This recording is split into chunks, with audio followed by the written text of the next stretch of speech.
want to talk about? You want to talk about SNL 50?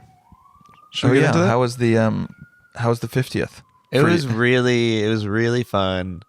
It was one of those things that's so fun that you get really sad after because you're like, oh, this actually will never happen again. Yeah. That was really down. That's like afterwards. a peak of your career. Yeah. I know. Also, Dan's words, not mine. No. Not even to your accomplishment. Just like, when will you ever be around that insane and also to mixture of the most accomplished people on earth? I mean, I had a drink with another writer before the show. And she was like, "Oh, I'm probably not going to drink so much tonight, so I can like remember everything that happens." And I was like, I don't think that's going to be a problem." And then I feel like I just woke up the next day. I was blacked out from that moment all through until like 7 a.m. Oh my god! Stuff is still coming back. People to me. are like, "Moss, you made out with Sabrina Carpenter. Do you remember that? You gave Paul Simon a hand job. Like, what? You were crazy." It was a really bad hand job. It was really bad. Not pleasant. No, but it was super fun. It was cool. All the music was awesome. Like, it was seeing Paul McCartney was like, it was crazy. That's so amazing. Arcade Fire, like watching them play at the after party, I was like, this is cool to like, this is cool to see. Oh yeah. So what happened? The after party, there were like live performances. It just continued. Yeah, they had a band on stage, and then any like musician can go up and like play a song, and there were just some crazy duets, like Sabrina Carpenter and Chappelle sang a song together. It was stuff like that where you're just like, this is like crazy. That's Mad Libs. It totally is. You shake up a crystal ball. And well, what's funny is Chappelle was on stage the whole time, so actually every person who went on stage just duetted with him. He just decided. Okay. So he was just a permanent resident. He was just, it was so interesting. He duetted with Brandi Carlile. They sang Creep. Yeah, it was a really fun party. But it's also like, there's so much going on, and it is still the length of a normal-ish party where it goes all night, but like, it's not that long. Like, you get there at 11, you leave at like 5 or 6. Right. And it's just, there's so much to take in that you almost don't process. I wish I was like in that corner. I could redo it and be in that corner. No, totally. I keep seeing photos and hearing people talk about it in a way where I'm like, where was this happening? I was so not in this part of the room. But yeah, it was a really fun party. I should have. It's always hard to know when to call it. Like, I should have just gone to the party, gone home. It would have been great. Yeah. I stayed to the point where it was not fun anymore. I went to the after party, and it was just like, I think that's actually the trick to anything is to, like, I feel like the way about vacations is you should stay beyond the point where it's fun, where you kind of hate it, so then you're not sad that you're home. Yeah. Oh, that's a great. You're like, I was like ready to be. Whereas if you like leave when it's still good, you're like, even though you're ready to go home, then you're just like, fuck, like I was kind of having fun. Interesting. Yeah. So I always leave early. No, I think you should leave. I think the last, I always feel better. The last 10% should be bad of anything. That's such a good. Whoa. Yeah, I always leave early. Because then you're just like, I nothing like, more thank God than I'm I hate home. being like overstaying my welcome and knowing that I'm contributing to, like, it's not fun anymore for anyone. All these people involved. I want to make sure it's not fun for anyone. But don't you feel on vacation where like you're like, all right, I'm definitely ready to go home, even though I'm in Milan and this is incredible. I'm so fortunate. But No, like, I think you're so right. I'm kind of sick of Italian food. Yeah. Like I want some burritos. No, totally. It is nice when you stay somewhere so long, and when you're flying back into New York, you feel a little surge of like, oh, I'm so happy. Yeah, you see like different races. You're like, oh yeah. Oh my God, I forgot we do that here. Forgot about those races. Yeah. So the writing leading up to SNL 50, was it more or less than like a usual writing week? Because they like bring in so many writers and stuff. I mean, they had a thing where it was just like anyone, like it was like they picked the classic sketches they wanted to redo, and then they brought those writers back to write new versions of those sketches. So I had the best possible position where I didn't have to do anything, and I just got to go. It was amazing. It was like incredible. I had the whole month off. I showed up the night of. Oh, you were just like a guest. I was totally just a guest. Yeah, it was great. It was perfect. But then also the people who worked on it have so many crazy stories. I'm like, that would have been cool. But Yeah. So they brought in like a different crew. yeah, I mean, write. it was just like Tina, Amy, Mulaney, like just people like that, where it's like you see the special group, teams. Yeah. They brought in the Expendables. Yeah, Sylvester Stallone for some reason. Yeah. But you see the group they got, and you're like, they got it. They don't need me. You guys want some tags? Yeah. Nope. All right. McDonald's. You came in. McDonald's. McDonald's. Yeah. Because sometimes hosts, they bring their own writers too, right? Yeah, sometimes they'll bring in a guest writer with them, which is super fun. It's always cool to like Shane had his writing partner come through, who was great. Yeah. And it's you guys aren't like annoyed.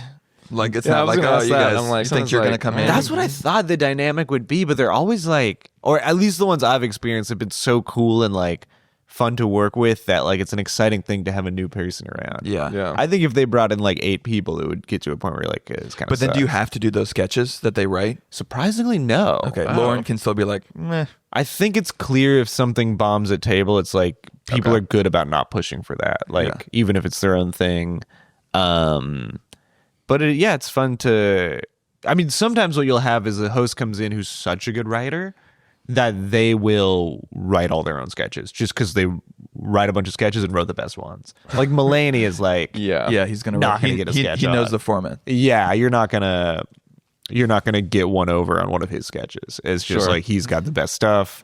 I think he wrote every sketch that night. I might be wrong. Every live sketch. Whoa. But Wait, so is there a game theory where you're like, let's say you have a great sketch and you're like, oh, I think it might not get on this week because Mulaney is pitching a lot. Like, do you save the sketch for a week where you're like a weaker for like someone who's whatever, not writing their own sketches, there's less competition? Yeah, I mean, I think you definitely have a thing where you're like, I don't think this is Mulaney's sensibility or like his part in this isn't great. Like, I'll save it for somebody who would be better at this part or this is kind of more in their wheelhouse. But then you have the other thing where you're like, if you have a really good sketch idea, you're like, even if it doesn't get on, I want Mulaney to see me do well. Oh, okay. So you also sometimes have an audience of one. Oh, 100%. His week, I was like, I don't want to get anything on. I just want him to look kindly upon me. To be like, nice pants, bro. Yeah. Oh, that would be great. You should save some money though. Are you saving enough? Every host tells me that. It's like Brunello Cucinelli. I don't know. So of all the guests this season that I've hosted, who are you the most like scared to write for? And it could be for either because you're like intimidated by them or like you really wanted them to like you. Totally. I mean, honestly, all of them. Like everyone's so intimidating, especially like on writing on Tuesday night. They'll stop by your office and you'll chat with them and kind of like go over what you're thinking and see if they have any pitches and just kind of like vibe with them for a little bit. And it's just always like, you're just like, I can't believe this person's in my office right now. Like just talking to Ariana Grande, having her on your couch, like this feels illegal. Like you shouldn't have to talk to me. But yeah, that's how I felt when I met Paul McCartney once. And my God. I was talking to him and he was like giving me the time of day.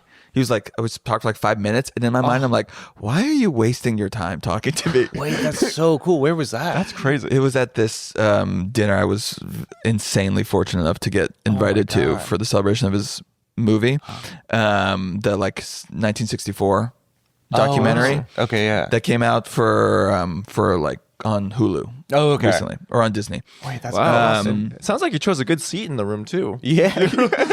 Well, I was very full-on lucky. conversation No one with knew him. who I was except his wife, who followed me. Oh my so I God. like had an in, and I was like, all right. Wow.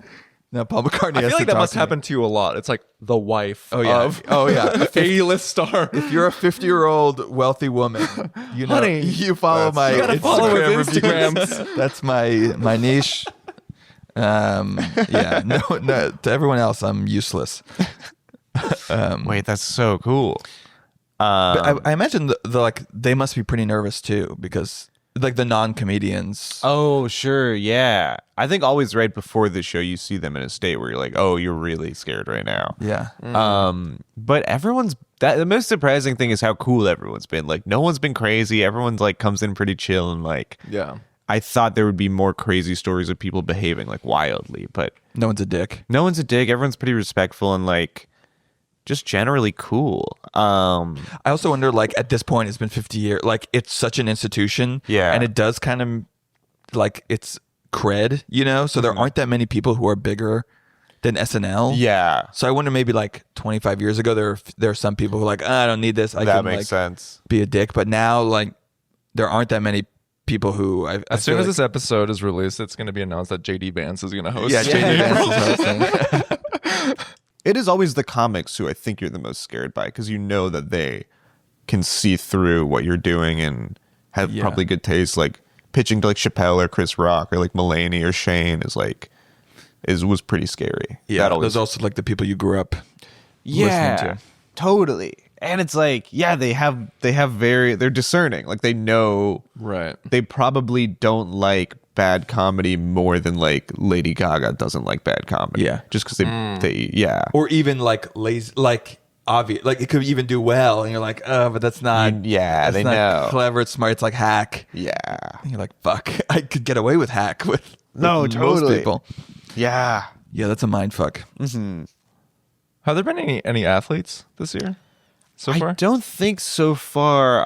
I'm sure. I wonder if one will happen before the end of the year. I think that would be interesting. Yeah. 'Cause I know like when I remember seeing like Peyton Manning host SNL and he was like incredible. And Really? I don't know if it's because like as an audience member you might have low expectations for an athlete hosting because that's not like they're not entertainment, you know. Yeah. But I often find like the athlete hosted episodes are like really fun. Yeah, I mean the Travis Kelce one was great. I thought he did such a good job. Especially if they're game and they have a sense of humor about themselves. Yeah. Travis Kelce. Did you chat with him for a bit? I didn't. That was before I was there. I think that might have been Right, last year. okay. But Yeah. I remember watching that episode and being like, "Oh, this guy's good. pretty funny." Like, Yeah. You should have a career. yeah. I mean, he owns You should try to have a media empire. You got to go to Pine Box. yeah. It'd be funny. That would be impressive if like, you know, like Blake Griffin started doing stand up. Yeah. But it would be great if he just actually started at the shittiest. He went on badslava.com. Oh my god, I haven't heard that. So I just got full body chills. Bad And Slava. it was just like, 4 p.m. on a Tuesday. Okay. That Blake Griffin would do I a lot can of go to UCB shows in Bunga's LA. Yeah, oh my god. Yeah. Jesus. If any really famous people who don't do comedy are listening, the funniest thing you could do is go to the Pine Box 6 p.m. mic on Monday. Just show up and put your name in. It would be really fun. It still goes on, right? It's still Oh happening. yeah. Okay, that was Middlebrow.